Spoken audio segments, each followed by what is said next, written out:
10টা বাজে, 12টা বাজলেও কেউ ডাকতে আসবে না। আমাদের এখানে ঘুম নিয়ে কারো মাথা ব্যথা নেই, যতক্ষণ ইচ্ছা ঘুমানো যায়। প্রাইভেট বিকেল 4টায়, তাই বাকি সময় ঘুমিয়ে শুয়েই কাটিয়ে দেই, অযথা বাইরে যায় না। দেখতে দেখতে বিকেল হয়ে গেল। প্রতিদিনের মতো আজকেও কলেজের ব্যাগটা নিয়ে মুখে মাস্ক লাগিয়ে বেরিয়ে পড়লাম। বাসা থেকে বেরিয়ে তো একটু চমকে উঠলাম, কারণ আমাদের বাসার সামনে কালকে সেই পুলিশের গাড়িটা দাঁড়িয়ে আছে। চিনতে ভুল হয়নি, এটাই সেই গাড়ি। কাছে গিয়ে দেখলাম ভিতরে কেউ নেই, আশেপাশেও কাউকে দেখতে পাচ্ছি না। হঠাৎ কেউ একজন পিছন থেকে ডাক দিল। ও হ্যালো, কি করছেন? পিছনে তাকিয়ে দেখি জান্নাত ম্যাম। না, আপনাকে। গাড়ি এইখানে রেখে কোথায় গিয়েছিলেন সেটাই দেখছিলাম। ও তুমি? কি করে চিনলেন? মাস্ক পরে আছি তো। তোমার চোখগুলো দেখে। হঠাৎ তুমি করে বলছেন যে? তুমি তো চোর ডাকাত কিংবা পুলিশের শত্রুও না, তাহলে তুই করে কেন বলবো? তো এখানে কি করছো? এ বাসার উপর নজর রাখছো নাকি? ডাকাতি করার ধান্দা? এই বললেন ডাকাত না, আবার বলছেন ডাকাতি করব। তো এখানে কি করো? আমি আমার পরিবারের সাথে এখানেই থাকি, এই বাসার 2য় তলায়। তাই এখানে ছাড়া আর কোথায় থাকবো? কিন্তু আপনি এখানে কি করেন? ও তাই বলো। তোমাদের উপরের ফ্ল্যাটে আমার চাচা থাকেন, ওনাদের সাথেই দেখা করতে আসছিলাম। ও আচ্ছা। কোথায় যাচ্ছো? এই তো সামনেই প্রাইভেটে। চলো নামিয়ে দিচ্ছি। নো থ্যাঙ্কস ম্যাম, মানুষ দেখলে চোর ডাকাত ভাববে। এমনিতেই তো চোরই। কিন্তু কিভাবে? সমস্যা নেই, চলো। বলেই ম্যাম ড্রাইভিং সিটে বসে পড়লেন। পেছনে বসবো? একটু আগে না বললে তুমি চোর ডাকাত না, তাহলে পেছনে কেন? আর কোনো কথা না বলে ম্যামের পাশের সিটে বসে পড়লাম। অনুভূতিটাই অন্যরকম। যদিও কথা বলতে ইচ্ছে করছিল, তবুও কেমন যেন একটা ভয় করছিল, তাই কথা বলতে পারছিলাম না। ভয়কে জয় করে একটা প্রশ্ন করেই বসলাম। ম্যাম, রাগ না করলে একটা কথা বলবো? হুম। আপনি কি এখনো সিঙ্গেল? হুম। কেন? আমাকে দেখে কি মিঙ্গেল মনে হয়? না, তাই একটুও না, কিন্তু এত সুন্দরী কোনো মেয়ে এতদিন পর্যন্ত সিঙ্গেল কি করে থাকতে পারে, সেটা নিয়ে কনফিউশনে ছিলাম। কাকে বলছো? আমাকে? হাসার কি আছে? তোমার চোখগুলো সুন্দর, তাই যা দেখো তাই সুন্দর লাগে। না, সত্যিই আপনি খুব সুন্দর। আমার কিছু স্বপ্ন আছে, সেগুলোর জন্যই অপেক্ষায় আছি। সরকারি চাকরি করেন, আর কি চান? সে তুমি বুঝবে না। তোমার প্রাইভেট কোথায়? প্রাইভেটের কথা মনে হতে মাথায় হাত দিলাম। এই রে, ভুলে গিয়েছিলাম। আপনি কোথায় যাচ্ছেন? থানায়। তাহলে সেখানে নিয়ে চলেন, প্রাইভেট অনেক আগেই পিছনে ফেলে চলে আসছি। বলার সাথে সাথেই গাড়িতে ব্রেক মারলো আর আমার দিকে অগ্নি দৃষ্টিতে তাকিয়ে রইল। সরি ম্যাম, মনে ছিল না। কিছু না বলে আবার যেতে লাগলো। অনেকক্ষণ যাওয়ার পর একসময় গাড়ি থানার সামনে এসে থামলো। সারা রাস্তায় কেউ কোনো কথাই বলেনি। আমি তো ওনার চোখ দেখে কিছু বলার সাহসই পাইনি। গাড়ি থেকে দুজনেই নামলাম। ম্যাম কোনো কথা না বলে থানার ভিতরে একটা ঘরে আমাকে নিয়ে গেল। আমি যতক্ষণ পর্যন্ত না আসবো ততক্ষণ এখানে বসে থাকবি। এখান থেকে বাইরে যাওয়ার চেষ্টা করলে শুধু শুধু মাইর খাবি। হুম। আমি চুপ করে বসে পড়লাম আর জান্নাত ম্যাম চলে গেল। আমি একা একাই বসে রইলাম। পকেট থেকে ফোনটা হাতে নিয়ে দেখি নিলয়ের ফোন। হয়তো প্রাইভেটে যায়নি বলে ফোন করেছে। ব্যাক করতে ইচ্ছা হচ্ছিল না, তাই বসে ফোনের গ্যালারি দেখছিলাম। প্রায় 10 মিনিট পর জান্নাত ম্যাম দরজায় দাঁড়িয়ে বাইরে আসতে বললেন। আমিও ওনার পিছনে চলে আসলাম। এখন আর পুলিশের গাড়ি নেননি, একটা রিক্সা নিলেন। কিছু জিজ্ঞাসা করার সাহস হচ্ছিল না। নীরবতা ভেঙে জান্নাত ম্যাম নিজেই বললেন। কি রে, চুপ করে আছিস কেন? ভয়ে। কার ভয়ে? আপনার। আমি আবার কি করলাম? এমন ভাব করছে যেন কিচ্ছু জানে না। তুই করে বলছেন যে? আমি এমনই, ইচ্ছে হলে থাক, না হলে চলে যা। কোথায় যাব? তোর যেখানে ইচ্ছা। না থাক, এখানেই ভালো আছি। আচ্ছা রাশেদ, তোর কোনো মেয়ে বন্ধু আছে? হুম, যখন কলেজে যেতাম তখন অনেকগুলো ছিল, আর এখন কলেজ বন্ধ, তাই 3জন আছে, যাদের সাথে প্রাইভেট পড়ি। ও, তাহলে তো তোর মেয়ে ফ্রেন্ডের দরকার নেই। তাছাড়া আমাকে তোর ফ্রেন্ড হিসেবে মানবেও না। তোর কোনো বউ আছে? ওদেরকে নিয়ে কোনো পড়েছেন? আমার তো বউও নাই। বলেই মাথা নিচু করে উত্তরের অপেক্ষায় আছি তো। বলেই ম্যাম চুপ হয়ে গেলেন। ভিতরটা পছন্দ হয়নি, তাই আমিও চুপ করে আছি। প্রায় 5 মিনিট দুজনে চুপ করে আছি। জান্নাত ম্যামকে দেখে মনে হচ্ছে মাথা নিচু করে কিছু একটা ভাবছে। হঠাৎ রিক্সাওয়ালাকে বলে আমরা দুজনেই নেমে পড়লাম। রাস্তায় দুজনেই হাঁটতে লাগলাম। আর 15 থেকে 20 মিনিট পর সূর্য ডুবতে শুরু করবে। রাশেদ, একটা কথা বলবো? বলেন। আমাকে তোর কেমন লাগে? খুব ভালো। আপনার সাথে চলতে ঘুরতে কথা বলতে সব কিছুতেই ভালো লাগে। আমি তোর সিনিয়র বউ হব, এটা জানিস? ওনার প্রশ্নটা শুনে একটু খারাপ লাগলো। সত্যি করে বলতো, ভালোবাসিস আমাকে? প্রশ্নটা শুনে চমকে উঠলাম। মাথা নিচু করে বললাম, বিয়ে করবি আমাকে? এটা শুনে তো আরো চমকে উঠলাম। জান্নাত ম্যাম আমার হাতটা ধরে বললাম, হুম। বলার সাথে সাথে জান্নাত ম্যাম আমাকে জড়িয়ে ধরলেন, সাথে কান্নাও করছে। ওনার আচরণ দেখে আমি কিছুটা থমকে গিয়েছি। খুশি তো হয়েছি, কিন্তু একটা কথা বারবার মাথায় ঘুরপাক খাচ্ছে। তখন আমি প্রাইভেট ফেলে চলে আসার পর থেকেই ওনার আচরণ কিছুটা পরিবর্তন এসেছে। হঠাৎ কি হলো? ওনার যে এত তাড়াতাড়ি সবকিছু হয়ে গেল, কিছু একটা গোলমাল তো আছেই। আমিও ওনাকে জড়িয়ে ধরলাম আর ভাবতে লাগলাম, এতদিন শুনে এসেছি যে জিনিস খুব সহজেই পাওয়া যায়, সেটা বেশি দিন টিকেও না। তবে কি আমার জীবনে এটা সত্যি হতে চলেছে? তার মানে আমাদের মাঝেও বাধা আসবে? নিজের ক্রাশ যখন প্রথমবার জড়িয়ে ধরে তখন তাদের অনুভূতি যে কতটা মারাত্মক হয় সেটা শুধুমাত্র প্রেমিক প্রেমিকারাই বোঝে। এখন আমরা কেউই মাস্ক পরে নেই, পুলিশ তো সাথে আছেই। এদিকে সূর্য ডুবে গিয়ে সন্ধে নেমে এসেছে। এতক্ষণ পর্যন্ত জান্নাত ম্যাম আমাকে শুধু জড়িয়ে ধরেই ছিলেন, তাই ওনাকে আমি নিজের থেকে ছাড়িয়ে নিলাম। তারপর ওনার মুখের দিকে তাকিয়ে তো আমি চমকে উঠলাম, কারণ এখনো জান্নাত কাঁদছে। রহস্যটা ঠিক বুঝলাম না। কি হলো? আপনি দেখি এখনো কাঁদছেন, কোনো সমস্যা? নিচের দিকে তাকিয়ে মাথা নাড়িয়ে না জবাব দিল। বুঝতেই পারছি কিছু একটা হয়েছে। আমার চোখের দিকে তাকান, বলুন কি হয়েছে। রাশিদ, কখনো তোমার জান্নাতকে ছেড়ে যাবে না তো? যতক্ষণ পর্যন্ত আমি নিজেকে না ছেড়ে যাচ্ছি, অন্তত ততক্ষণ তোমাকে ছাড়বো না। হুম, রাত হয়ে আসছে, চলো বাসায় যাই। চলেন, আপনাকে এগিয়ে দিয়ে আসি। একজন পুলিশকে বাড়ি পৌঁছে দিতে যাবে একজন চোর? একজন বয়ফ্রেন্ডের কর্তব্য তার গার্লফ্রেন্ডকে বাড়িতে পৌঁছে দেওয়া। ও হ্যালো, আমি আপনার সিনিয়র, ঠিক আছে? এই তো, শুধু বয়সটা বুড়ি টাইপের, তাছাড়া আমার উচ্চতা আপনার থেকে 2 ইঞ্চি বেশি হবে। কি বললি? আমি বুড়ি? রিলেশন হয়নি এখনই আমাকে বুড়ি লাগে? একটু আগে তো আপনিও আমাকে চোর বললেন। কোন অ্যাঙ্গেলে আমি চোর? হ্যাঁ, আমি রাগ দেখানোর সাথে সাথেই আমার কলার চেপে ধরলো। তুই তো চোরই, প্রথমবারই আমার মনটা চুরি করে নিয়েছিলি, আবার রাগ দেখাচ্ছিস কাকে রে? রাগ শুধু আমি দেখাবো, তুই শুধু সহ্য করবি, ঠিক আছে? আমি যখন যা বলবো তাই ঠিক, না হলে লকআপে। তাহলে আমি কি করব? আমাকে তো কিছু একটা করতে দাও, যেটা আমি সব সময় করতে পারবো। কি? এখন না, পরে বলবো, তবে রাখতে হবে কিন্তু। সেটা পরে দেখা যাবে, এখন চল। চলো। রিক্সা দিয়ে আমরা যেখানে নেমেছিলাম সেখান থেকে নাকি জান্নাতের বাড়ি কাছেই, আর তারপরেই গলিতেই আমার।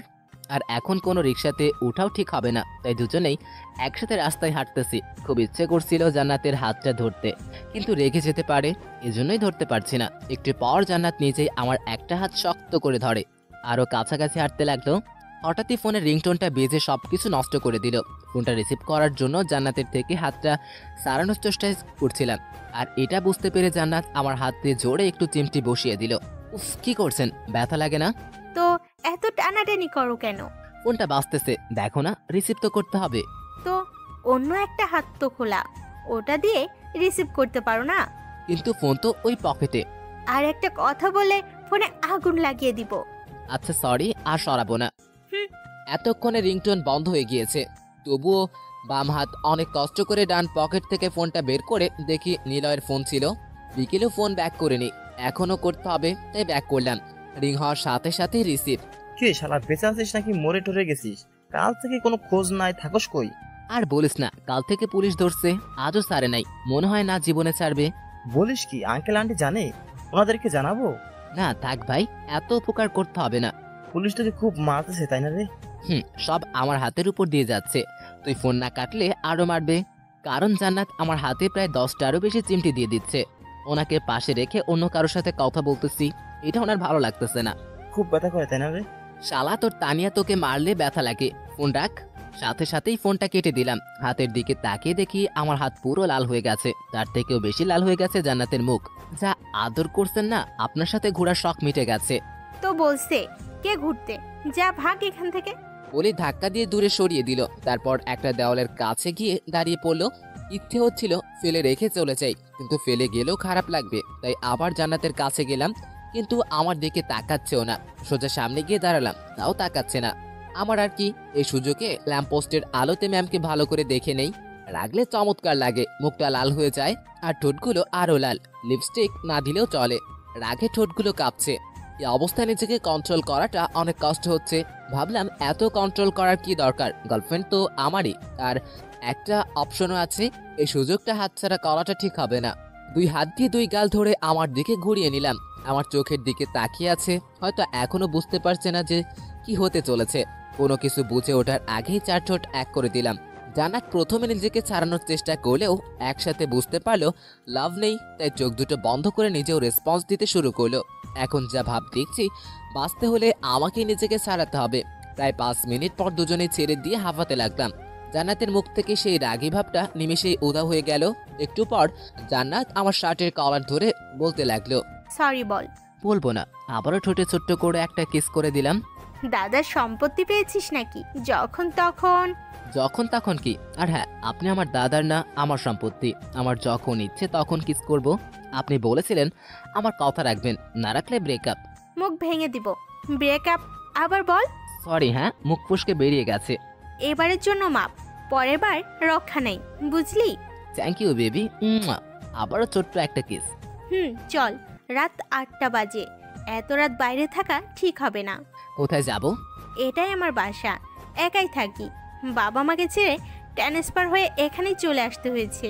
আপনার চাচা তো আমাদের এখানেই থাকেন, তাহলে আলাদা বাসা নেওয়ার দরকার কি? না ম্যাম, আমাকে বাড়ি যেতে হবে। বাবা মা হয়তো অনেক চিন্তা করতেছে, এটাই বড় সমস্যা। আমাকে এখনো বাড়ি যেতে হবে। আপনার ফোনটা দিন তো। জান্নাতের কাছ থেকে ফোনটা নিয়ে নিলাম। কি করবা? নাম্বার নিব। ও আচ্ছা। ম্যাম, কালকে দেখা হচ্ছে তো?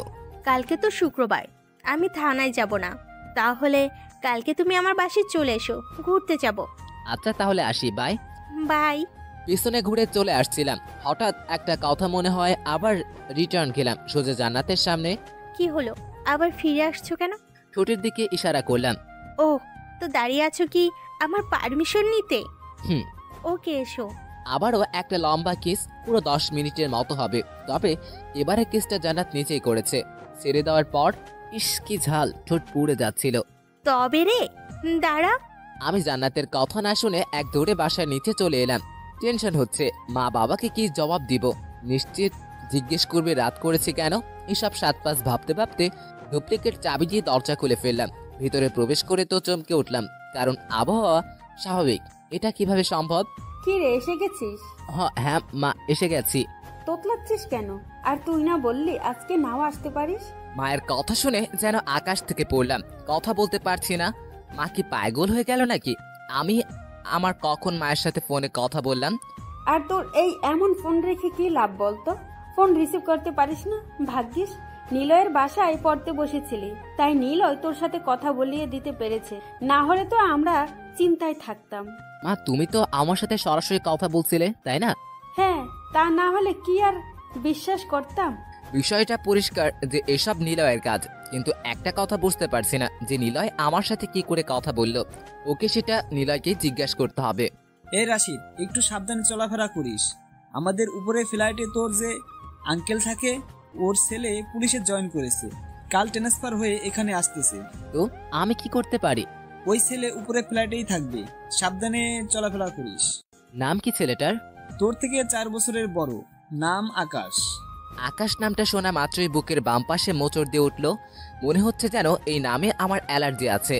আমার এমন কেন মনে হচ্ছে আমি নিজেও বুঝতে পারছি না। হয়তোবা এটা আমার মনের ভুল। যাক, এসব চিন্তা বাদ দিয়ে ফ্রেশ হয়ে খেয়ে নিলাম। নিজের রুমে গিয়ে শুয়ে নিলয়কে ফোন দিলাম। কিরে, কেমন আছিস? তুই না থাকলে হয়তো ভালো থাকতাম না। ভাগ্যিস তোর মতো একটা বন্ধু আছে। আমি বুঝতে পারছিলাম কেস গোলমাল, তখনই আন্টি ফোন দিয়ে জিজ্ঞেস করলো তুই কোথায়। এটা শুনেই শিওর হলাম কিছু একটা চলছে। কিন্তু মাঝে বললো আমি কথা বলছি। আরে ওটা তো আমি তোর কণ্ঠে নকল করে কথা বলছি। তোর মতো আকামের বন্ধু পাওয়া ভাগ্যের ব্যাপার। পাম মারা বন্ধ কর, এখন বল কেস কি। তারপর নিলয়কে শুরু থেকে সব বললাম। তো কালকে তো দেখছি আমার জন্য তোর কাছে সময় নাই। তানিয়ার কাছে সময় নিয়ে নিস। সে তুই না বললেও নিব। আচ্ছা, কখনো দরকার লাগলে ফোন করিস। রাখি ভাই। বাই। নিলয় ফোন রাখার সাথে সাথেই আমার পুলিশ বউয়ের ফোন। এই, তোর ফোনে এত ব্যস্ত থাকে কেন? কার সাথে কথা বলছিলি? আমার এক বন্ধু নিলয়ের সাথে। বাড়িতে সবাই কেমন আছেন? আপনার শ্বশুর শাশুড়ি ভালো আছেন, তবে নিলয় না থাকলে আপনার জামাই এতক্ষণে ঘরের বাইরে থাকতো। ভালোই হতো। আচ্ছা, খাইছো? আর এখন আপনি ফোনটা রাখলে ঘুমাবো। আচ্ছা, কালকে তৈরি হয়ে এসো, একটা পাঞ্জাবি পরে আসবা। কেন, বিয়ে করে ফেলবেন নাকি? যা বলছি তাই করো। আচ্ছা, আপনিও পুলিশের ড্রেস না পরে শাড়ি পরে আসবেন। ঠিক আছে, ফোন রাখছি। Good night. Good night. এমনিতে আমার বেশি রাত জাগার অভ্যাস নেই, তাই তাড়াতাড়ি ঘুমিয়ে পড়লাম। সকালবেলা ঘুম থেকে উঠে 10টা বাজে। ফোনটা হাতে নিয়ে দেখি জান্নাতের 23টা মিসড কল স্ক্রিনে ভেসে আছে। ফোনটা সাইলেন্ট থাকাতেই খুলতে ভুলে গিয়েছিলাম। আজ আমার কি হবে আল্লাহ জানে। ফোন ব্যাক করার চাইতে তাড়াতাড়ি ওর সামনে চলে যাওয়াই ভালো হবে, তাই আর কিছু না ভেবে একটা নীল রঙের পাঞ্জাবি পরে বাসা থেকে তাড়াতাড়ি বেরিয়ে পড়েছিলাম। তখনই টেবিলের উপর চোখ পড়লো একটা কার্ড, সম্ভবত বিয়ের কার্ড হবে হয়তো। এত সকাল সকাল কে দিয়ে গেছে কে জানে। কি রে, আজকে তো শুক্রবার, কোথায় যাচ্ছিস? স্পেশাল ক্লাস আছে মা বলে কোনো রকম ফাঁকি দিয়ে চলে এলাম। তারপর বাইরে একটা রিক্সা নিয়ে চলে এলাম জান্নাতের বাড়ির সামনে। ফোন দিচ্ছি কিন্তু ফোন বন্ধ আসছে। ভাবছি ভিতরে যাবো নাকি যাব না। ভাবতে ভাবতে এক সময় ভিতরে ঢুকেই পড়লাম। দরজা খোলাই ছিল কিন্তু ভিতরে কাউকে দেখতে পাচ্ছি না। 3টা রুম জান্নাত বলেছিল একা থাকেন, তাহলে এতগুলা রুম কেন, কোনটাতে যাব ভাবছিলাম। তখনই দেখলাম একটা থেকে জান্নাত গোসল করে গায়ে টাওয়াল পেঁচিয়ে বাইরে বেরিয়ে আসছিল। এই অবস্থায় ওর দিকে তাকিয়ে থাকাটা ভালো মানুষের পরিচয় হবে না, তাই উল্টো দিকে ঘুরে গেলাম। জান্নাত তো আমাকে দেখে ভূত দেখার মতো চমকে উঠল, কিন্তু আমি উল্টো দিকে ঘুরেও কোনো লাভ হলো না, কারণ উল্টো দিকে একটা আয়না সুন্দর করে আমার দিকে তাকিয়ে আছে। বুঝতেই পারছেন। তুমি কখন আসলে? মাত্রই আসলাম, আর এসে তো সিনেমার ট্রেলার দেখে ফেলেছি। ঢং করার দরকার নেই, ওইদিকে ঘুরেও তো পুরো সিনেমা দেখছো। যাও ওই রুমে গিয়ে বসো, আমি রেডি হয়ে আসছি। এটা বলে জান্নাত নিজের রুমে চলে গেল, তবে দরজাটা খোলা। আমিও ওর কথা মতো একটা রুমে গিয়ে বসলাম। ওখানে গিয়ে তো আরো অবাক হলাম, কারণ সারা ঘরে জান্নাতের ছবি দিয়ে সাজানো। দেখে মনে হচ্ছে এখানে জান্নাত থাকে, তাহলে বাকিগুলো কিসের ঘর? মেয়েদের মন বোঝা সত্যি কঠিন, যেন ময়দার গুঁড়ো, এমনিতে নরম কিন্তু হিসাব করতে গেলে জীবন কয়লা পাতা। এসব ভাবতে ভাবতে জান্নাত চলে আসলো, একটা নীল শাড়ি পরে, হাতে অনেকগুলা নীল রঙের চুড়িও। মেকআপ করেনি, মেকআপ ছাড়াই দেখতে একদম রূপকথার নীল পরীদের মতোই লাগছে। অনেকক্ষণ ধরে দরজায় দাঁড়িয়ে আমার দিকেই তাকিয়েছিল, আর আমি ওর দিকে। জান্নাত মুস্কি হাসি দিয়ে সোজা আয়নার সামনে গিয়ে বসে পড়ল। ভাব দেখে মনে হচ্ছে এখন ময়দা লাগাবে, তাই আমিও ওনার পিছনে গিয়ে দাঁড়িয়ে পড়লাম। ওখানে গিয়ে বসো। এখানে কি কি করতে এসেছেন এখানে? কিছু না। আমি জানি কি করতে আসছেন। আপনার সত্যিকারের পেতনির রূপটা তো দেখিয়ে নিয়েছি, এখন আর ময়দা দিয়ে থাকলে কি হবে বলেন? একটু রাগানোর জন্য বললাম। জান্নাত কিছুই বলছে না, শুধু রাগী লোক নিয়ে আমার ভেতরটাকে দেখছে। আমিও একটু নিচু হয়ে জান্নাতের গলাটা জড়িয়ে ধরে বললাম, 11টা বাজে, এখনো বসে থাকবেন নাকি যাবেন? একা যা, আমি যাব না। আপনার এই রাগী চেহারা দেখলে না বেশি করে কিস করতে ইচ্ছে হয়। করব? পিছন থেকে গলা জড়িয়ে ঘাড়ে ছোট্ট একটা কিস করে বললাম। কি হলো, যাবেন না? না হলে আমি বাসায় চলে যাচ্ছি। গলা থেকে হাতটা সরিয়ে বললাম কথাটা। একটু দাঁড়াও, আমি আসছি। তারপর নিজেকে আরেকটু ঠিক করে নিল। চুলগুলো বারবার বেঁধে নিতে চেয়েছিল, কিন্তু আমি বারবার খুলে দিয়েছি, তাই আমার কাছে হার মানতে হলো। তারপর দুজন মিলে বের হয়ে গেলাম। বাইরে এসে দেখলাম একটা নতুন মোটর সাইকেল। ভিতরে যাওয়ার সময় এটা দেখতে পাইনি, হয়তো আমার পরে কেউ এসেছে। ম্যাম, আমরা এখন কোথায় যাব? যেখানে আমি নিয়ে যাব, চোখ বন্ধ করে। কেন? যেটা বলছি সেটা কর। কি করলাম? হাতটা এদিকে দাও। এই নিন। হাত বাড়িয়ে দিলাম। তারপর জান্নাত আমার হাতে কিছু একটা দিল। এবার চোখ খুলবো? না, দাঁড়াও। বলেই পা উঁচু করে ঠোঁটে ছোট্ট একটা কিস করে দিল। এবার খুলতে পারো। এইভাবে কিস করলে সারা জীবন চোখ বন্ধ করে থাকতে রাজি আছি। চোখ খুলতে বলছি না? তারপর আস্তে আস্তে চোখ খুললাম। চোখ খুলে দেখি হাতে একটা চাবি। এটা কিসের? এইটার। মানে কি? এসব কখন করলেন? সেটা আমার ব্যাপার, তোমার গিফট পেয়ে খুশি হওয়া উচিত। ওকে বেবি, কিন্তু আমি তো কিছুই আনিনি। এটা নিয়ে তোমাকে ভাবতে হবে না, একটু পর আমার গিফট আমি নিজেই জোর করে নিয়ে নিব। কি সেটা? সেটা পরে দেখো, এখন চলো তো। বাইক চালাতে পারো তো? তাহলে চলো। জান্নাতকে পিছনে বসিয়ে বাইক স্টার্ট দিলাম। গার্লফ্রেন্ডকে পিছনে বসে আছে, অনুভূতি কেমন হবে বুঝতেই পারছেন। বারবার ব্রেক মারতে ইচ্ছে হচ্ছিল, কিন্তু ভয়ে মারিনি। রেগে গেলে পিঠের সাল তুলে নেবে। একটু রাস্তায় গিয়ে দাঁড়িয়ে গেলাম। জান্নাত অবাক হয়ে তাকিয়ে আছে। দাঁড়ালে কেন? এইভাবে কেউ বসে? ধরে বসলে কষ্ট লাগে। ওরে আমার বাবুটা, চলো এখন, শক্ত করে ধরবো। বলে শক্ত করে জড়িয়ে ধরলো। জান্নাত রাস্তা দেখিয়ে দিচ্ছে আর আমি যাচ্ছি। কোথায় নিয়ে যাচ্ছে আল্লাহ জানেন। 2টা বেঁচে গেছে, খিদেও লাগছে। ভাবছি জান্নাতকে বলে দেখি কি হয়। ম্যাম, আমরা কোথায় যাচ্ছি একটু কষ্ট করে বলবেন? কোনো সমস্যা?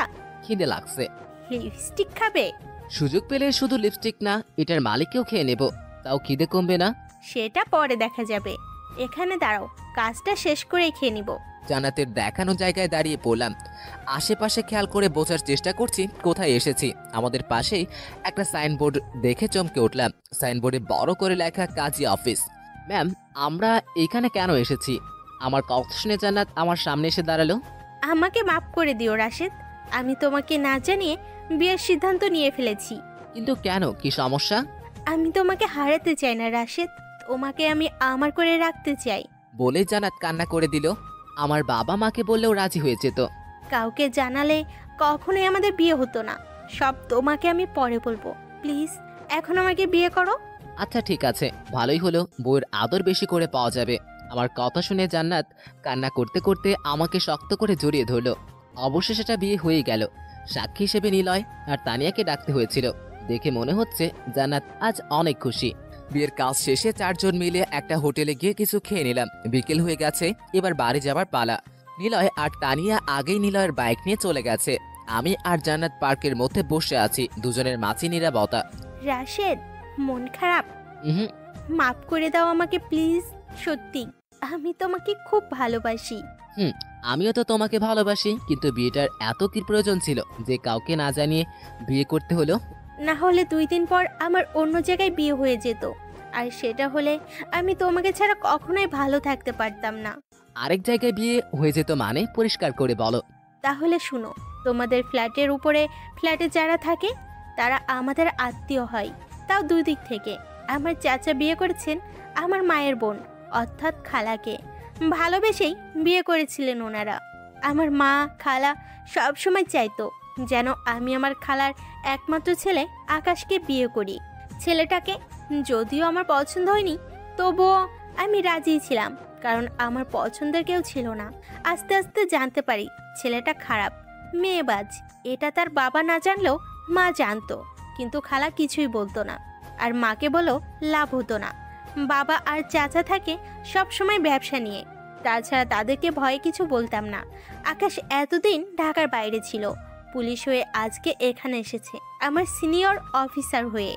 এত সব কিছুর পরেও আমার ওকে বিয়ে করে নিতেই হতো। কিন্তু যখন থেকে তোমাকে দেখেছি তখন থেকে তোমাকেই ভাবতে ভালো লাগতো। ভয় ছিল আকাশ হয়তো এমন কিছু একটা করে ফেলবে যার জন্য তোমাকে ভুলতে হতো, আর সেটা কখনোই সম্ভব। আমি তোমাকে ছাড়া সত্যিই থাকতে পারবো না। আমার কাঁধে মাথা থেকে এগুলো বলছিল জান্নাত। তাহলে সব সমস্যার মূল ওই আকাশ? তাহলে তো ওর সাথে একটু খেলতেই হয়। কি খেলবে? পুলিশের সাথে তো আর সাধারণ মানুষ খেলতে পারে না, একমাত্র চোরই পারে। তো তো আবার কি, চোর পুলিশ খেলবো? এখন চলেন, বলে আমি উঠে দাঁড়িয়ে পড়লাম। কোথায়? কোথায় আবার, বিয়ে করেছি, বাসরটা সারতে হবে না? জান্নাতের কানে কানে কথাটা বললাম। মেরে হাত পা ভেঙে দিব। বাড়িতে জানাজানির আগে এসব কিচ্ছু হবে না। তো বিয়ে করে বউ ছাড়া থাকবো কিভাবে? আমি যেভাবে জামাই সারা থাকবো। এখন চলো তো। জান্নাত আমার হাত ধরে বাইকের কাছে নিয়ে এলো। মোটরসাইকেলটা দেখেই একটা কথা মনে পড়ে গেল। ম্যাম, একটা কথা। আর একবার ম্যাম বলে মুখে পাথর মারবো। আচ্ছা সরি, তাহলে কি বলে ডাকবো আপু? না তো? বাবু, সোনা, ময়না, কত কিছুই তো আছে। তাছাড়া আমার একটা নাম তো আছে। ওকে বাবু। এই তো লক্ষ্মী ছেলে। আচ্ছা এখন পেছনে বসেন। আচ্ছা কি যেন বলবে বলেছিলে? বলছিলাম এই বাইকটা কি তাহলে আপনি আমাকে যৌতুক দিয়েছেন? বলার সাথে সাথেই মাথায় সচর একটা চাটি মারলো। এটা আমার দেওয়া গিফট, বাবার দেওয়া যৌতুক না। ইস, কত শখ ছিল বিয়ের সময় যৌতুক নিব। আর একটা কথা বলে সোজা লকআপে ভরে দিব। গল্প করতে করতে জান্নাতের বাড়ির সামনে এলাম। ল্যাম্পপোস্টের আলোতে সবকিছুই দেখা যাচ্ছে। জান্নাতের বাড়ি থেকে একটু দূরে আসতে দেখতে পেলাম একটা ছেলে জান্নাতের বাড়ির সামনে মোটরসাইকেল নিয়ে দাঁড়িয়ে আছে। উল্টো দিকে ঘুরে আছে, তাই চেহারাটা দেখা যাচ্ছে না, আর আমাদের কেউ দেখতে পাচ্ছে না। তাই আমি বাইকটা থামালাম। জান্নাত, তোমার বাড়ির সামনে ছেলেটাকে? পেছন থেকে দেখে মনে হচ্ছে আকাশ হবে। প্লিজ তুমি এখান থেকে চলে যাও, কালকে দেখা করব। বলে জান্নাত বাইক থেকে নেমে গেল। আরে তা কি করে হয়, একটু দেখো তো। করতেই হবে, এই নামের মানুষটার চেহারাটাতে একটু দেখি। না প্লিজ তুমি বাড়ি চলে যাও, আমার সাথে তোমাকে দেখে ফেললে গোলমাল লাগিয়ে দিবে। তুমি চলে যাও। আরে তুমি একা ওই ছেলেটার কাছে থাকবে? আমার সাথেও খারাপ ব্যবহার করবে না, কারণ আমাদের বিয়ে কথাবার্তা চলছে।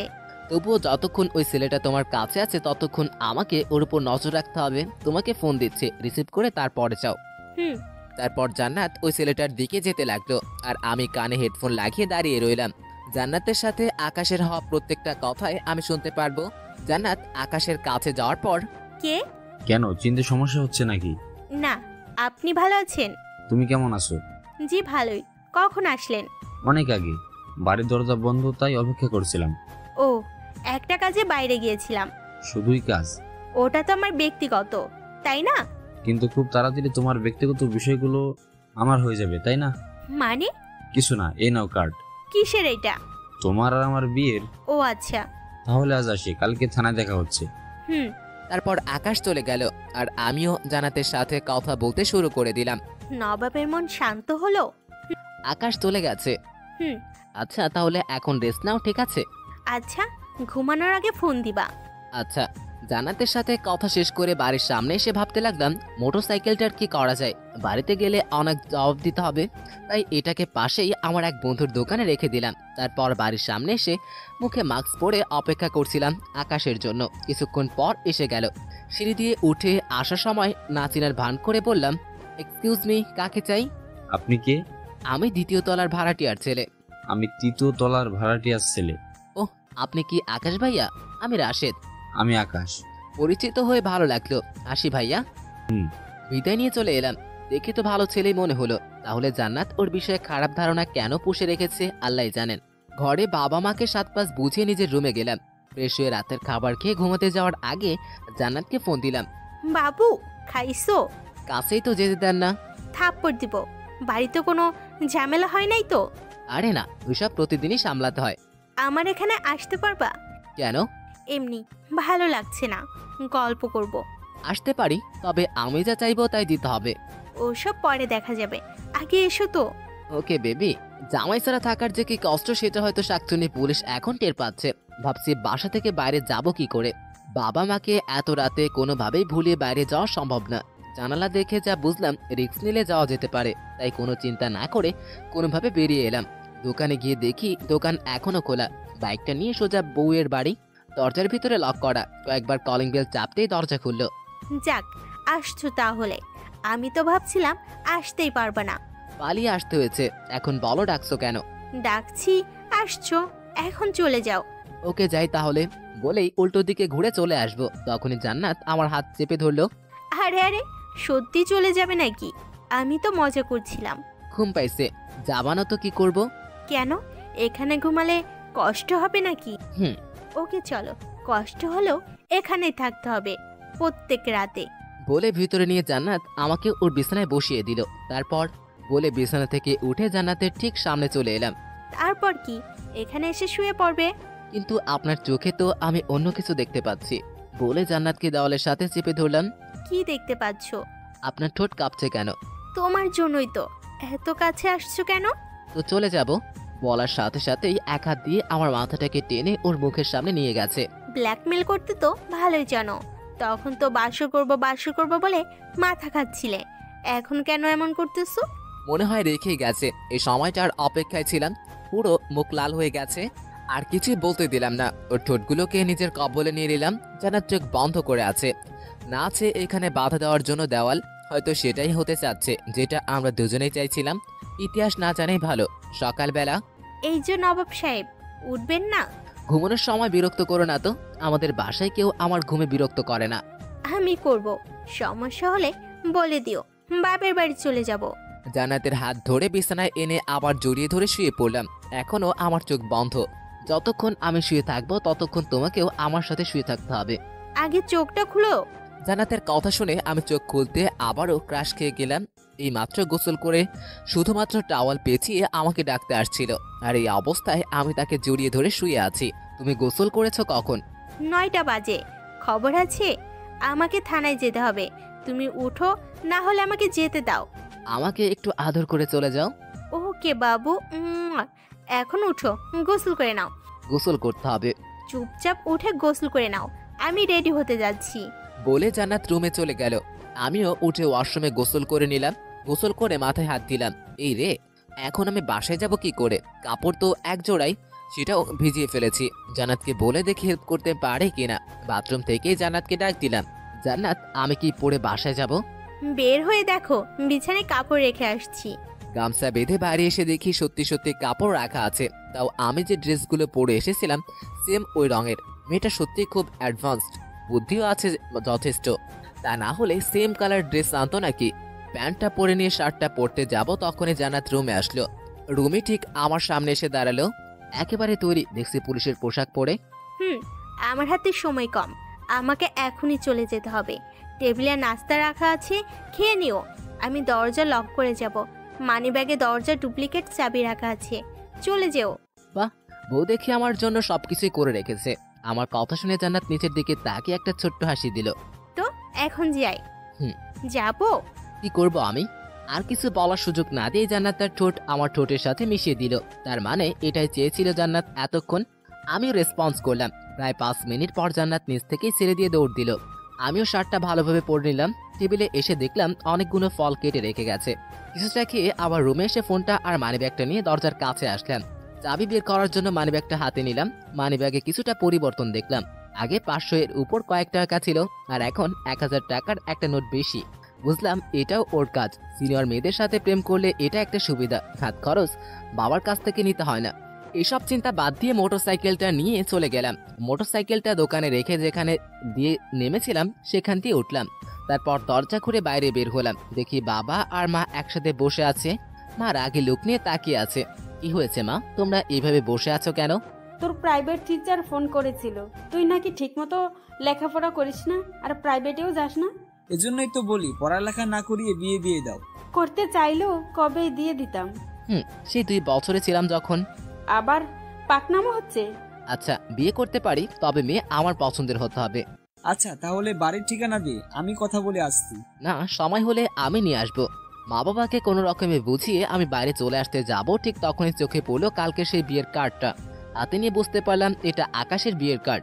আমাদের কার্ড দিচ্ছে দেখে যা বুঝলাম বিয়ে আর 4 দিন পরে। তার মানে এই 4 দিনে কিছু একটা করতে হবে। মাস্কটা পরে বাসা থেকে বেরিয়ে ভাবতে লাগলাম কি করব। বন্ধুদের নিয়ে আকাশকে কিডন্যাপ করব, নাকি আগে ভালো করে বোঝাবো। বোঝালে মানবে, আগে বুঝিয়ে দেখি। তার জন্য আকাশের সাথে ভালো করে মিশতে হবে। এসব ভাবতে ভাবতে যাচ্ছিলাম, তখনই সামনে দেখলাম আকাশ পুলিশের গাড়ি নিয়ে দাঁড়িয়ে একটা মেয়ের সাথে কথা বলতেছে। আমিও ওনাদের মাঝে গিয়ে দাঁড়ালাম। আমাকে দেখে আকাশ হকচকিয়ে গেল। হাই ভাইয়া, হাই ভাবি, সরি আপু। তুমি এখানে? না, কোনো সমস্যা নাই। এমনিতেও তো আমি 2 দিন পর তোমার ভাবিই হব। ও, তার মানে আপনি সেই যা। পুরোটা বলতে না দিয়ে আকাশ আমার মুখ চেপে ধরলো। হ্যাঁ, এটাই তোমার যারা আপু। আসলে যারা হয়েছে কি, আমি তোমার কথা সবসময় ওকে বলতাম। কে এই ছেলেটা? ওর নাম রাশেদ, আমার ছোট ভাই হয়। কিন্তু ভাইয়া একটা কথা কিছুতেই বুঝতে পারতেছি না।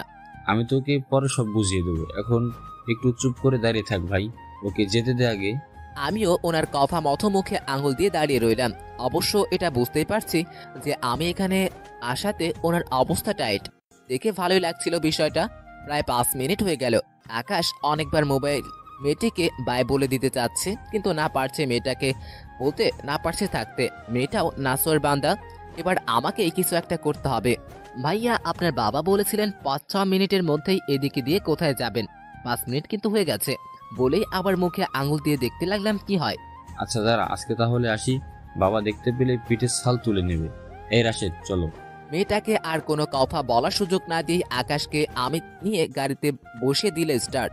যাক বাবা, বাঁচা গেল। বাবা দেখে ফেললে সর্বনাশ হয়ে যেত। 4 দিন পর আমার বিয়ে। আঙ্কেল তো আসবে না? তখন যে বললে। ওটা তো আপনি মেয়েটাকে দূর করে দিতে পারছিলেন না, তাই বললাম। ভাই তুই একটা জিনিয়াস। সরি, তুই করে বলে ফেললাম। ভাইয়া, কেসটা কি বলেন তো? কার্ডে দেখলাম জান্নাত, এখানে যারা, আসলে কাহিনীটা কি একটু বলেন তো? তুই বুঝবি তো, তোর বয়স কত? আপনি আমার বয়স নিয়ে কেন পড়েছেন? আপনি জানেন আমি ইচ্ছে করলে 4 দিনের মধ্যে আপনার বয়সী কোনো মেয়েকে পটিয়ে ফেলতে পারবো। তাহলে তো তোকেই আমার প্রয়োজন। আমাকেও তো তোমার প্রয়োজন জাদু। কি বললে? ওই যে বললাম কেসটা একটু বুঝিয়ে বলতে। তোকে বলাই যায়, আসলে এই বিয়েটা আমার একটুও মত নেই। আমি তো ভালোবাসি শুধু যার আগে, কিন্তু সমস্যা হলো মাকে নিয়ে। বলে আমাকে নাকি বিয়ে করতে হলে ওনার বোনের মেয়েকেই করতে হবে, না হলে সুইসাইড করে নিবে। ওহো, তাহলে সমস্যা আপনি না, সমস্যা আপনার মা। আচ্ছা, আপনার মেয়েদের ব্যাপারে ধারণা কেমন? আর আমি শুনেছি আপনি ছোট থেকেই ঢাকার বাইরে থাকেন। তাহলে যারা আপুর সাথে পরিচয় কিভাবে? আসলে আমার মেয়ে বন্ধু অনেক, সবার সাথে মিশতাম, কিন্তু কাউকে ভালোবাসতাম না। একদিন ফেসবুকে যারার সাথে পরিচয় হয়, আস্তে আস্তে ওর প্রেমে পড়ে গেলাম। এখন ওকে ভালোবাসি, কিন্তু কিছুতেই মায়ের মাথা থেকে জান্নাতের ভূত নামাতে পারছি না। আচ্ছা, একটা শেষ প্রশ্ন। আমার জানা মতে আপনাদের টাকার অভাব নেই, তাহলে বাসা ভাড়া নিয়ে কেন থাকেন? তুই হয়তো জানিস না, এটা আমাদের বাড়ি। উপরে ফ্ল্যাটে আমরা থাকি আর নিচে আমাদের জিনিসপত্র। আচ্ছা, তুই তো বলেছিস আমার বয়সী মেয়েকে পটিয়ে নিতে পারবি, এটা কি ঠিক? ঠিক আপনার বয়সী না, তবে যারা আপুর বয়সী। তাহলে আমার সাথে যার বিয়ে হওয়ার কথা তাকে পটাতে পারবি? আরে সালা, এই তো দেখি লাইনেই যাচ্ছে। কিছু বললি? বলছি, আপনি কি আমার যোগ্যতার পরীক্ষা নিচ্ছেন? মনে কর তাই। মেয়েটাকে দেখে তোর পছন্দ হবে, তবে আমার সাথে মিলে না, অনেক তেজ মেয়েটা। সেটা আমার উপরেই ছেড়ে দিন। তবে যদি মেয়েটার পরিবার আর আপনার পরিবার ঝামেলা করে, সেটাও পরে তোকে নিয়ে ঠিক করবো। আচ্ছা তাহলে চলুন দেখে আসি আপনার হবু বউকে। চল। তারপর থানায় যেতে লাগলাম। আকাশ ছেলেটা এত খারাপ না, তবে আগে মেয়েদের নিয়ে একটু ফুর্তি করত, এটাই ওর খারাপ দিক। আর যেটা জান্নাত পছন্দ করতো না। আকাশ ভাইয়ের কাছে মনে হচ্ছে ও আমাকে ব্যবহার করে নিজে বেঁচে যাচ্ছে, কিন্তু তিনি এইটা জানেন না যে উনি নিজেই ব্যবহৃত হচ্ছেন। আকাশ আমাকে থানার ভেতরে নিয়ে যেতে চাইলো, কিন্তু হঠাৎ আমি ওনাকে থামিয়ে দিলাম। ভাইয়া, একটা দারুণ প্ল্যান আছে, ওটা ব্যবহার করলে কেমন হয়? মাথায় একটা প্ল্যান আসছে, ওটাই ব্যবহার করতে চাইতেছি। কি প্ল্যান?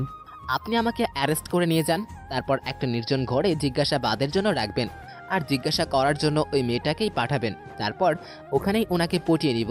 কেমন লাগলো প্ল্যানটা? আমার সুবিধার জন্য প্ল্যানটা বানালাম। আরে ছোট ভাই, তুই তো একটা জিনিস। আচ্ছা চল। তারপর আকাশ ভাইয়া আমাকে অ্যারেস্ট করে সোজা জান্নাতের কেবিনে নিয়ে গেল। জান্নাত স্যারকে সম্মান দেওয়ার জন্য দাঁড়ালো ঠিকই, কিন্তু আর চোখে রাগে লোক নিয়ে আমার দিকে তাকিয়ে আছে। হয়তো ভাবছে আমি রাগে আকাশকে কিছু করতে গিয়ে আটকে গেছি। যাই হোক, আকাশ জান্নাতকে একটা কেস ফাইল রেডি করতে বলে, আমাকে একটা গোপন কক্ষে নিয়ে গেল। সবাইকে বোঝানোর জন্য হাত পা বেঁধে ফেললো, কিন্তু আমাকে আকাশকে আরেকটা ডোজ দিতে হবে। তাই বললাম, আমাকে ছেড়ে দেন ভাই, আমি পারবো না আপনার হবু বউকে পটাতে। কোনো কিছু হয়েছে বল আমাকে, কি চাই তোর বল। আপনি যে মেয়েটাকে কেস ফাইল রেডি করতে বললেন, আমার তাকে পছন্দ হয়ে গেছে, তাই আপনার হবু বউকে পটাতে পারবো না। আরে এটাই তো আমার হবু বউ, একেই পটাতে হবে। আরে আরে বলেন কি ভাইয়া, প্লিজ তাড়াতাড়ি পাঠিয়ে দিন। আচ্ছা ঠিক আছে।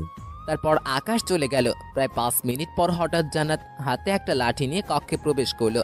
আগে দরজাটা বন্ধ করলো, তারপর লাঠিটা নিয়ে এসে আমার সামনে এসে পায়ে আঘাত করে বসলো। উফ, কি হলো, মারছো কেন? কিন্তু জান্নাত কোনো কথা না বলে বসিয়ে দিল আরো একটা। কি করছো, মেরে ফেলবে নাকি? আকাশের পেছনে কেন লেগেছিস বল। দেখো, এটা কিন্তু অন্যায়।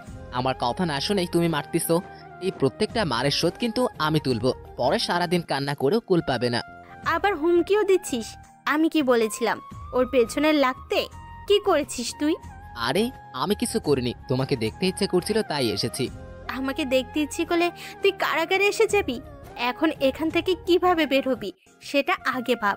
বলে লাঠিটা দিয়ে হাতে আরেকটা মেরে এখন বাঁধন খুলে দিচ্ছে। এতগুলো না মারলেও পারতে। আমার জায়গায় অন্য কেউ থাকলে এতক্ষণে তোর হাত পা কোনোটাই আস্ত থাকতো না। হাত পায়ের বাঁধন খুলে দিয়ে দাঁড় করালো। যদিও দাঁড়াতে কষ্ট হচ্ছিল, হাত পা খুলে দিতেই জান্নাতকে ধরে সোজা দেওয়ালে চেপে ধরলাম। এক হাত দিয়ে তার এক হাতকে চেপে ধরলাম, আর অন্য হাত ওর এক গালে ধরলাম। এখন ডাকো তোমার আকাশকে, দেখি আমাকে কিছু করতে পারে কিনা। দেখো রাশেদ, এটা কিন্তু থানা। তাতে আমার কিছু যায় আসে না। কেউ দেখে ফেলে তোমারই ক্ষতি হয়ে যাবে। তোমার থানা তুমি সামলাও, আমি শুধু তোমার জন্যই এখানে এসেছি। কিন্তু তুমি তো আমার কোনো কথাই শোনো না। থাকো তুমি তোমার থানা নিয়ে। এক ঝটকায় ছেড়ে দিয়ে হাত থেকে লাঠিটা নিয়ে দেওয়ালে ছুঁড়ে মারলাম। দেওয়ালে লেগে লাঠিটা 2 ভাগ হয়ে গেছে। সেখানে আর না থেকে দরজা খুলে বেরিয়ে গেলাম। পিছন থেকে জান্নাত ডাকছিল, কিন্তু একবারও ফিরে তাকায়নি। সোজা চলে গেলাম আকাশ ভাইয়ার কাছে। কি হয়েছে ছোট ভাই, মুখটা এমন দেখাচ্ছে কেন? ভাই, ওই মেয়েকে বিয়ে করেন না, কোনো কথা শোনে না। সে তো করবোই না, তার জন্যই তো তোমার হেল্প দরকার। হেল্প করতে গিয়ে দেখেন কত মার খাইছি, সারা শরীরে ব্যথা করতেছে। মনে হয় রাতে জ্বর আসতে পারে। আসি ভাই, ভালো থাকেন। বলে উঠে চলে আসতে যাব তখনই। তাহলে হাল ছেড়ে দিচ্ছ? না, তবে আপনি শুধু সবসময় এমন করবেন যেন আপনি বিয়ে করতে রাজি আছেন। 2 দিন যাক, তারপরে দেখতেছি। পরে যদি সত্যি সত্যি বিয়ে করতে হয়? আমি তো আর পালিয়ে যাচ্ছি না, পরেরটা পরে দেখা যাবে। বলেই উঠে চলে আসলাম। আকাশ ভাইয়ের কেবিন থেকে বাইরে আসতেই জান্নাত পথ আটকালো। চোখ চলচল করছে, হয়তো কাঁদবে। কাঁদুক একটু, তাহলেই বুঝবে কষ্ট কাকে বলে। সরি রাশেদ। আমি কোনো কথা না বলে দাঁড়িয়ে আছি। আর এমন হবে না। আর কোনো কথা বলার সুযোগ না দিয়ে জান্নাতকে সরিয়ে চলে এলাম। একটা রিক্সা নিয়ে সোজা বাসায় চলে এলাম। বিকেল হয়ে গেছে, প্রাইভেট যেতেও ইচ্ছা করছে না। ঘরে বসে একটু ফেসবুকে যাওয়ার জন্য ফোনটা হাতে নিলাম, কিন্তু ফোনটা তো দেখছি হাতে নেওয়ার মতোই নেই, ভেঙে টুকরো হয়ে গেছে। শালার কি মারটাই না মারলো, মেয়েদের হাতে এত জোর। এখন ঘরে বসেও ভালো লাগছে না, মোবাইল ছাড়া নিজেকে অসহায় মনে হচ্ছে। পাশেই একটা পার্ক আছে, ভাবলাম সেখানে যাওয়া যাক। যেই কথা সেই কাজ, সারা বিকেল একা একা পার্কে সময় কাটিয়ে সন্ধ্যাবেলায় আসার সময় কিছু খেয়ে সন্ধ্যাবেলায় ঘুমিয়ে পড়লাম। সকালে ঘুম থেকে উঠে দেখি 8টা বাজে। তারপর ফ্রেশ হয়ে নাস্তার টেবিলে আসলাম। কিরে, কিছু হয়েছে কি? তোর মাঝে কিছু পরিবর্তন লক্ষ্য করছি। এত সকাল সকাল তো কোনোদিনই ঘুমাস না, আর ঘুম থেকেও উঠিস না। তেমন কিছু না, একটু মন খারাপ তাই। কেন, কি হয়েছে? না কিছু না, খেতে দাও, খেয়ে বেরিয়ে পড়বো। কোথায় যাবি? সারাদিন ঘরে বসে থাকতে ভালো লাগে না, বাইরে থেকে ঘুরে আসি। আচ্ছা ঠিক আছে যা, কিন্তু তোর ফোনটা সবসময় বন্ধ থাকে কেন? নষ্ট হয়ে গেছে, তো আরেকটা নিয়ে নে। 2 দিন পরে নিব। যা তোর ইচ্ছে। বাবা মায়ের একমাত্র ছেলে তো, তাই যা চাই তাই পাই। নাস্তা খেয়ে বাইরে এসে দাঁড়িয়ে আছি, তখনই আকাশ নিচে নেমে আসলো, এসে আমার সাথে দেখা। ছোট ভাই, তুমি কাজের চাইতে কথা বেশি বলো। কেন, কি হয়েছে? আমি অবাক হয়ে বললাম, কালকে কি এমন করেছি যে মেয়েটা চাকরি ছেড়ে চলে যেতে চাইলো? পুলিশের চাকরি ছেড়ে দিয়েছে? চেয়েছিল, কিন্তু আমি 1 সপ্তাহ ছুটি দিয়েছি। যা হয়েছে ভালোই হয়েছে। এখন দেখবেন মেয়েটা আমার বাড়িতে চলে আসবে। কিন্তু কেন? আরে পটে গিয়েছে তো, তাই। আপনি একদম চিন্তা করবেন না, তো প্ল্যান কি হবে? ওটা আমার উপরে ছেড়ে দিন, সঠিক সময়ে আপনাকে জানিয়ে দিব। আকাশের সাথে কথা বলে ওকে বিদায় করে দিলাম। সারাদিন বাইরে ঘুরে তারপর রাতে বাসায় এলাম। জান্নাত হয়তো আমার সাথে যোগাযোগ করার অনেক চেষ্টা করেছে, কিন্তু আমার ফোনটাই তো নষ্ট, আর এই ছোট্ট শহরে কাউকে খুঁজে বের করা সত্যি অনেক কঠিন। বাসায় ঢুকেই অনুভব করলাম ঘরটা একটু ভার ভার। এসব খেয়াল না করে সোজা নিজের রুমে চলে গেলাম। বিছানায় শুতে গিয়ে চমকে উঠলাম, কারণ বিছানায় আমার ফোনের মতো সেম একটা ফোন রাখা আছে, একেবারে নতুন। তার মানে জান্নাত এখানে এসেছিল। চারিদিকে লক্ষ্য করলাম, ঘরটা সুন্দর করে সাজানো। ফোনটা হাতে নিয়ে বুঝলাম আমার আগের ফোন থেকে সিম আর মেমোরি কার্ড এই ফোনে লাগানো হয়েছে। বিছানায় শুয়ে আছি, ভাবছি জান্নাত এসে এত কিছু করে গেল, আর মা কিচ্ছু টের পেল না, নাকি মাকে বলেই এত কিছু করেছে। হঠাৎ দরজা আটকানোর শব্দ শুনে দরজায় তাকিয়ে দেখলাম জান্নাত একটা শাড়ি পরে এসেছে, আর এখন আমার দিকেই আসছে। ভয়ে শোয়া থেকে উঠে বসলাম। জান্নাত তো বিছানায় এসে বসে পড়ল, গলা শুকিয়ে আসছে। এই রাতের বেলায় এখানে কি করছে? সোজা আমার দিকে তাকিয়ে আছে। ওর চোখে আমি দুঃখ, রাগ, কষ্ট সবগুলোই দেখতে পাচ্ছি। হয়তো সারাক্ষণ শুধু কান্নাই করেছে, এখনো চোখে পানি টলমল করছে, যে কোনো সময় বৃষ্টি নামতে পারে। আপনি এখানে কেন? কেউ দেখে ফেললে খারাপ ভাববে, যান এখান থেকে। জান্নাত আমার কোনো কথাই শুনছে না, এখনো তাকিয়ে আছে। যেতে বলতেছি তো এখান থেকে। একটু ধমকে সুরে বলাতে নিচের দিকে তাকালো। সরি বললাম তো, আর কি বলে মানবে বলো? আমি এই চাকরিটাও আর করব না। তুমি যা বলবে সব কথাই শুনবো, কোনোদিন কিচ্ছু বলবো না। প্লিজ এবারের মতো মাফ করে দাও। বলে হাত জোর করে কান্না করতে লাগলো। কি বলবো বুঝতে পারছি না, হয়তো সত্যি একটু বেশি হয়ে গেছে। কি হলো, মাফ করবে না নাকি? আমার দিকে তাকিয়ে বলল, কিন্তু আমি নিচের দিকে তাকিয়ে আছি। হুম। কি? ভালোভাবে বলো। আমার 2 গালে হাত দিয়ে উপরে তুললো। এখন কি প্রমাণ করব? ওর মুখের সামনে মুখটা নিয়ে বলে ধাক্কা দিয়ে আমাকে বিছানায় শুইয়ে দিয়ে সারা মুখে চুমু দিয়ে ভরিয়ে দিল। প্রতিশোধ আমার নেওয়ার কথা, তুমি নিচ্ছ কেন? আমার ইচ্ছে তাই, চাইলে তুমিও নিতে পারো। ওসব বাদ দিয়ে আগে বলো এখানে আসলে কি করে? জান্নাত এখনো আমার উপরে শুয়ে আছে। আমাদের ম্যারেজ সার্টিফিকেট দেখাতেই ওনারা মেনে নিলেন, তবে ওনারা এখনো জানে না যে আমি আকাশের হবু বউ। বাবা মা তোমাকে বউ হিসেবে মেনে নিয়েছে? একমাত্র ছেলের বউ বলে কথা, শুধু বলেছে আবার বিয়ে করতে হবে। তাহলে তো বাসরটা আবার করতে পারবো।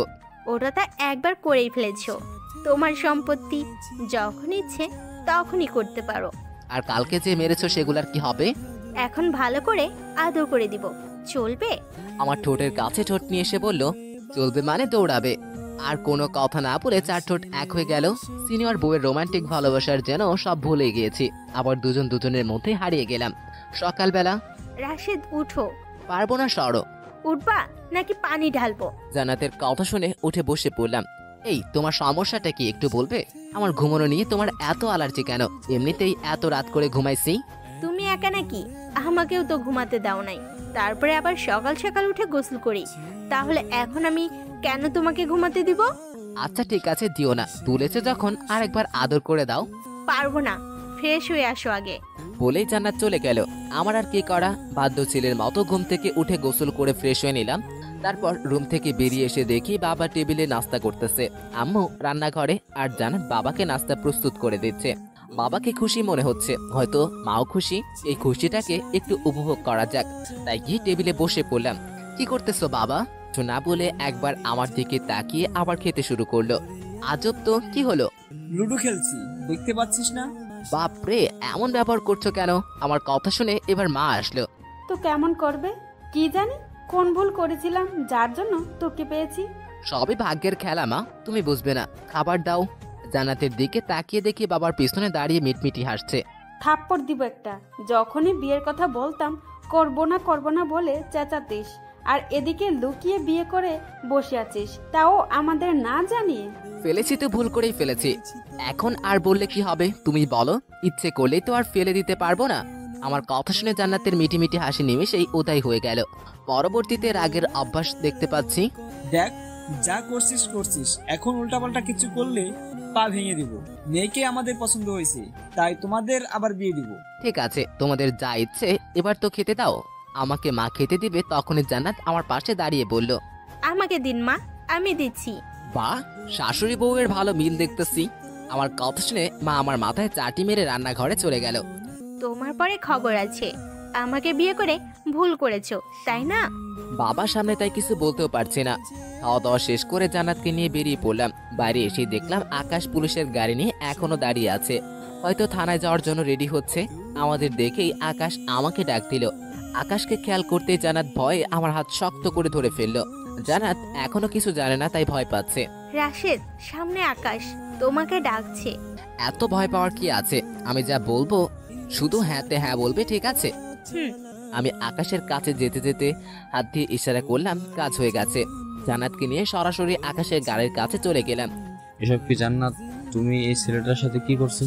ভাইয়া, আমরা একে অপরকে ভালোবাসি, প্লিজ ওনাকে কিছু বলবেন না, আমি আকাশের উদ্দেশ্যে বললাম। কি জান্নাত, সত্যি?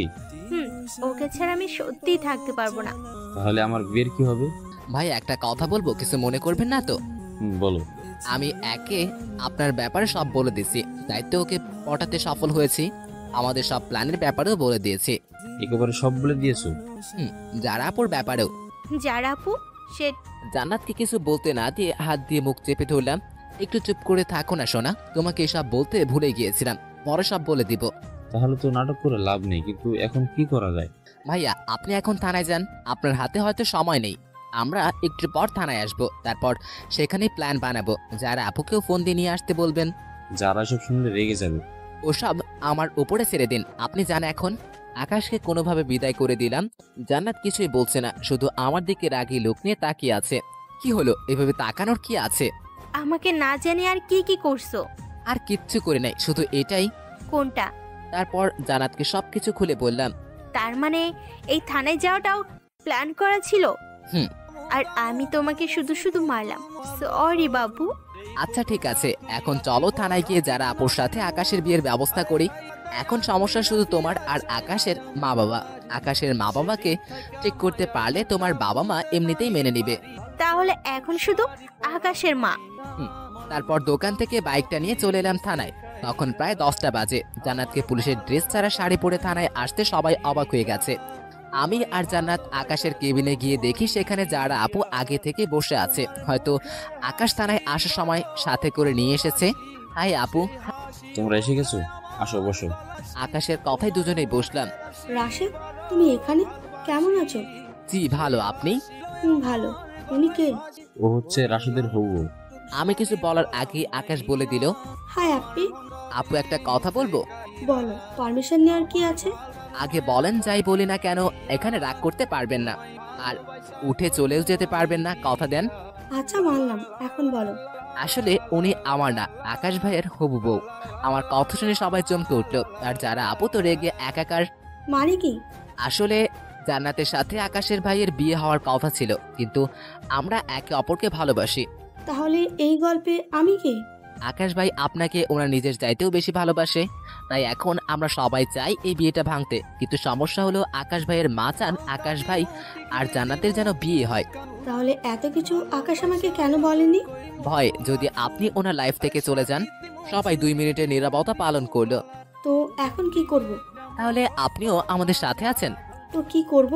ওকে তো আর এত সহজে ছেড়ে দিতে পারবো না, ভালো করে দেখতে হবে একে। আকাশের দিকে চোখ রাঙিয়ে তাকিয়ে বলল, তা দেখে তো আকাশের অবস্থা টাইট। তাহলে আপনাকে যেভাবেই হোক আপনার হবু শাশুড়িকে ইমপ্রেস করতে হবে। কিন্তু কিভাবে? সেটা আপনাকে বুঝিয়ে দেওয়া তো আকাশ ভাইয়ের কাজ। কি আকাশ ভাই? আচ্ছা ঠিক আছে, এখন আর কিছু বলবা? আর একটা কথা বলার আছে, আপনারা কি মনে করবেন সেটা ভেবেই আর বলতেছি না। কি কথা বলো, কিছু মনে করব না। বলবো? আমি কি জানি। আমি আর জান্নাত বিয়ে করে নিয়েছি। আমার কথা শুনে যারা আপু আর আকাশ কাশতে লাগলো। কালকেই তো দেখা হলো, বিয়ে করলে কখন? সরি ভাইয়া, আপনাকে আমি মিথ্যা বলেছি। আপনি এখানে আসার 2 দিন আগে থেকে আমাদের সম্পর্ক। আপনি এসে গেলে আপনার সাথে জান্নাতের বিয়ে হয়ে যাবে, এই ভয়ে আমরা বিয়ে করে নিয়েছি। তাহলে এই গল্পে আমাকে কেন জড়িয়েছো? আসলে আমি ভাবছিলাম কি করে আপনাকে বলবো এই বিয়েটা ভাঙার কথা। তখনই জানতে পারি আপনার আর জারাপুর ব্যাপারে। তখন দেখি আমাদের থেকে আপনার বিয়ে ভাঙার চিন্তা বেশি, তাই এই সুযোগটাই কাজে লাগালাম। যাই হোক, যা হয়েছে ভালোই হয়েছে। এখন কাজ আরো সহজ হবে। তোমাদের ম্যারেজ সার্টিফিকেট একটা ফটোকপি আমাকে দিও, ওটা দিয়েই খুব সহজে মাকে বুঝিয়ে ফেলা যাবে। ধন্যবাদ ভাই। ধন্যবাদ আমার তোমাকে দেওয়া প্রয়োজন, তোমার জন্য সব ভালো হবে। আজ তাহলে আসি ভাইয়া, বিকেলে সার্টিফিকেটের কপি দিয়ে দিব। কোথায় যাবে? দাঁড়াও আমি আসছি। আচ্ছা, অতএব সব ঠিকঠাক করে আমরা 4 জন হোটেলে কিছু খেয়ে নিলাম। বিলটা আকাশ ভাই দিয়েছে। তারপর আমরা যে যার কাজে বাসায় চলে গেলাম। জান্নাতকে তার বাসায় পৌঁছে দিলাম, কারণ সব ঠিকঠাক হওয়ার পরে ওকে আমাদের বাসায় নিয়ে আসবো। বাবা মাকেও সব বুঝিয়ে দিলাম। বিকেলবেলা আমাদের ম্যারেজ সার্টিফিকেটের কপি আকাশ ভাইয়ের হাতে দিয়ে দিলাম। কোনোভাবেই রাতটা কাটলো। সকালবেলা বাইরে বেরিয়ে দেখি অনেকগুলো পুলিশের গাড়ি বাড়ির বাইরে দাঁড়িয়ে আছে। কি হয়েছে বুঝতে পারতেছিলাম না। তখনই আকাশ ফোন দিয়ে বলল তাদের ঘরে আসতে, তাই সেখানে গেলাম। আকাশ ভাইয়ের বাসায় এসে তো পুরোপুরি চমকে উঠলাম। কয়েকজন পুলিশের বড় অফিসার, যারা আপু মা বাবার সাথে আরো একজন পুরুষ আর মহিলা। কখনো দেখিনি ওনাদেরকে। একজন পুলিশের হাতে আমার আর জান্নাতের ম্যারেজ সার্টিফিকেট। দেখুন, যা হয়েছে মেনে নিন, এতে আপনাদের সবারই ভালো। মেয়েটার বিয়ে হয়ে গেছে। মেয়ে আর ছেলে দুজনেই প্রাপ্তবয়স্ক। এখন ওদের বিরুদ্ধে কোনো অ্যাকশন নিতে পারবেন না।